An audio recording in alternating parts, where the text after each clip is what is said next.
Saya mendesak dengan keras seluruh kesultanan di Nusantara, khususnya Yogyakarta, Hadiningrat, dan Kasunanan Surakarta, angkat bicara masalah ini.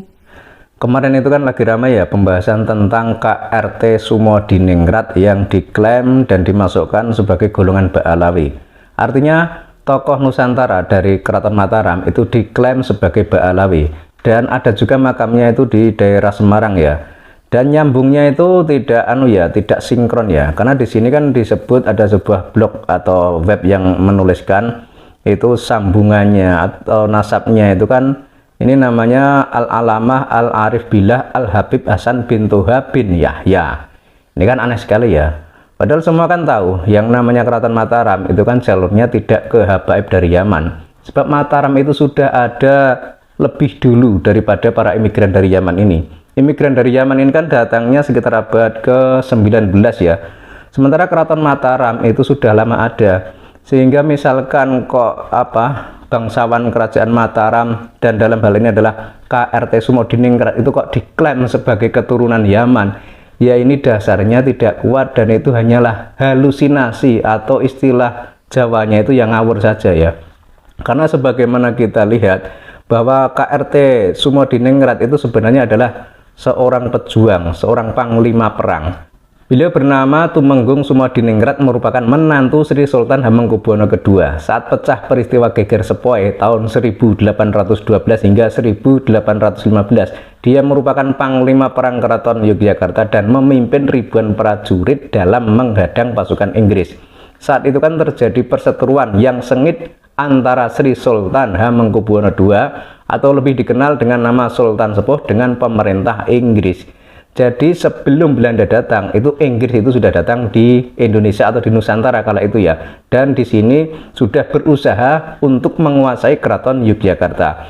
Kemudian pasukan Inggris itu dipimpin oleh Thomas Stamford Raffles ya. Puncak dari perseteruan itu adalah pertempuran berdarah yang menyebabkan banyak nyawa melayang. Sebelum perang dimulai, Tumenggung Sumodiningrat bersama putra Sultan Sepuh, yakni Pangeran Mangkudiningrat, itu ditunjuk untuk melatih prajurit baru. Tak hanya prajurit reguler, mereka juga merekrut penduduk yang berada di desa-desa sekitar Keraton Yogyakarta untuk bertempur melawan Inggris dan tentara Sepoi. KRT Sumodiningrat merupakan orang yang berdarah ningrat tinggi. Ibunya keturunan Sultan HB1 dan ayahnya masih keturunan dari Bupati Mataram kuno. Ia kemudian menikah dengan salah satu putri Sultan Sepuh. Jadi sudah jelas ya silsilahnya KRT Sumodiningrat itu adalah jalurnya itu ke Mataram, bukan ke Ba'alawi Yaman. Karena kalau Mataram itu kan nyambungnya, silsilahnya itu kan ke Wali Songo. Karena Raja-Raja Mataram itu kan masih keturunan Wali Songo. Dan Wali Songo itu adalah keturunan Kanjeng Nabi. Sehingga misalkan diklaim atau digeser ke Ba'alawi dengan nama Habib Hasan bin Toha bin Yahya seperti yang ada di Semarang, nah itu adalah pengkaburan sejarah yang nyata ya. Karena data dan fakta itu sudah jelas bahwa Keraton Mataram itu jalur silsilahnya itu ke Wali Songo, kemudian naik ke atas ke Kanjeng Nabi. Jadi tidak lewat jalur Yaman. Kemudian Keraton Yogyakarta itu berdiri itu kan sudah melewati proses yang panjang ya. Jadi sebelum Mataram berdiri itu kan ada kerajaan-kerajaan lain, misalkan Demak, Pajang dan lain sebagainya.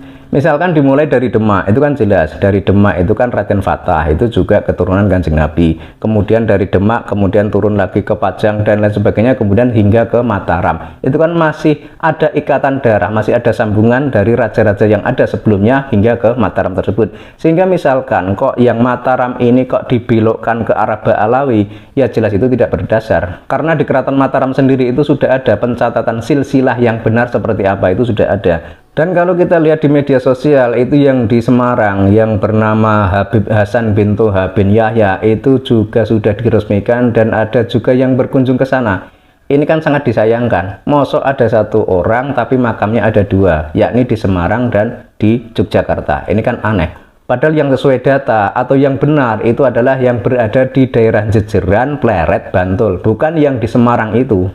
Hal ini mungkin menurut sebagian orang cuma hal sepele yang tidak perlu diperbincangkan atau dipersoalkan. Padahal tidak. Sebenarnya ini adalah persoalan besar. Ini kan menyangkut leluhur orang-orang Nusantara, terutama menyangkut leluhur raja-raja di Nusantara. Sehingga jangan sampai kok raja-raja di Nusantara atau keturunan raja di Nusantara itu kok dibelokkan, diklaim sebagai Ba'alawi. Itu jangan sampai. Dan ini adalah tugas berat yang harus dilakukan oleh kita orang Nusantara, terutama mereka para bangsawan, para KRT atau siapa saja yang masih mempunyai ikatan nasab yang nyambung kepada Keraton Yogyakarta. Ini harus ada tindakan tegas yang harusnya itu jangan mau kok diklaim sebagai Ba'alawi. Karena kalau misalkan diklaim sebagai Ba'alawi Yaman, yaitu nanti sama saja itu merusak nasab yang sudah ada. Selain merusak nasab yang sudah ada, itu memang tidak berdasar, karena sejak dulu itu yang namanya Keraton Mataram, baik rajanya, bangsawannya, keturunannya, itu tidak ada yang nyambung ke Ba'alawi. Karena kalau sejarah seperti ini tidak kita luruskan, nanti yang menjadi korban itu adalah generasi muda dan generasi yang akan datang, yang akan dikelabui atau dibohongi dengan sejarah yang ada. Makanya di masa sekarang, mumpung ada kesempatan untuk meluruskan sejarah, harusnya orang-orang Nusantara kita ini generasi muda maupun generasi yang